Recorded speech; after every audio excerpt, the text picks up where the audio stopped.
a man alone in a small boat. For over 14 months he drifted across thousands of kilometers of the Pacific Ocean. No sail, no engine, no communication. Everyone thought he was dead. But then, he walked out of the ocean, barefoot and alive. This is not a movie. This is not fiction. This is the real story of José Salvador Alvarenga, the man who survived 438 days lost at sea. It was November 17, 2012. José Alvarenga, a seasoned Salvadoran fisherman living in Mexico, was setting out for a routine fishing trip. His usual partner backed out, so a young man, Ezequiel Córdoba, just 22 years old, joined him. The plan? A quick 2-day run, 100 kilometers out into the Pacific to catch shark and mahi-mahi. They packed minimal food, water, ice, and fuel. Just enough for a short trip. But nature had other plans. Within hours, the weather changed. Dark clouds rolled in. Winds picked up. A violent storm engulfed their tiny 7-meter boat. The radio crackled a warning. José tried to call for help, then silence. The engine died. The GPS failed. The anchor was lost. Waves tossed them like a toy. By the time the sky cleared, they had been pushed hundreds of kilometers away from shore. The coast was gone. Only endless blue surrounded them. No motor, no paddle. The boat drifted at the mercy of the ocean's currents. For the first few days, they survived on what little food and water remained. José still hoped for rescue. He tried to flag down distant boats and planes, but no one saw them. As the days turned to weeks, reality set in. They were completely alone in the Pacific Ocean. José went into survival mode.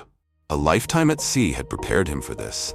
He crafted a tarp to collect rainwater. He caught turtles, fish, and even birds using bare hands and improvised traps. He drank turtle blood when no rain fell. Birds' intestines became bait. Fish skin was dried in the sun to preserve it. He taught Ezequiel how to do the same. They stayed alive, but barely. After 4 months, Ezequiel became sick. He refused to eat raw meat and drink blood. His body weakened rapidly, unable to handle the diet and conditions.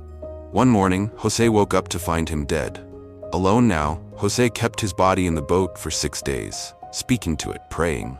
Then, as promised, he let the body slip into the sea. This was José's darkest moment. Day after day, month after month, the sea offered no sign of help. He saw giant cargo ships on the horizon, but they never saw him.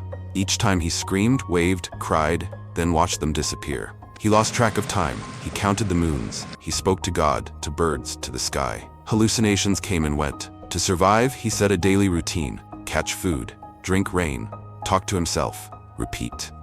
His body shrank, his skin cracked from the sun and salt. His beard grew wild. He developed painful ulcers and lost weight rapidly. He stopped dreaming and forgot what land looked like. He tried to kill himself, but couldn't go through with it. He believed somehow that he would live. He had to. On January 30th, 2014, something strange happened. Coconuts floated by the boat. Birds circled lower.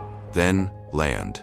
After 438 days, José spotted Ebon Atoll, one of the smallest specks in the Marshall Islands. He jumped from the boat and swam toward land. His legs barely worked. He collapsed on the beach, sobbing. 2 locals found him, sunburned, barefoot, bearded, and holding a knife. He had survived the impossible. Doctors were shocked. He was dehydrated, anemic, and malnourished, but alive. He spent 11 days recovering in a hospital. The story made international headlines. Man survives 438 days lost at sea. Oceanographers confirmed the drift path matched Pacific currents. Doctors confirmed he had no signs of long-term scurvy, thanks to his raw diet. Polygraph tests confirmed his version of events. Even skeptics couldn't explain it away. In February 2014, José returned to El Salvador. He was greeted as a hero, but also burdened by trauma. He experienced panic attacks, fear of the sea, guilt over Ezequiel's death. Ezequiel's family later sued him, alleging cannibalism. José denied it completely. In 2015, the book 438 Days told his story in full. Offers poured in from Hollywood to survival researchers. But José chose a quiet life. 438 days at sea, over 10,000 kilometers adrift, 1 death, 1 miracle, 1 man. José Salvador Alvarenga's journey is one of the greatest survival stories in human history. Not just a battle against nature, but against despair, loneliness, and the human mind. He wasn't the strongest man on earth, but he never gave up, and that made all the difference.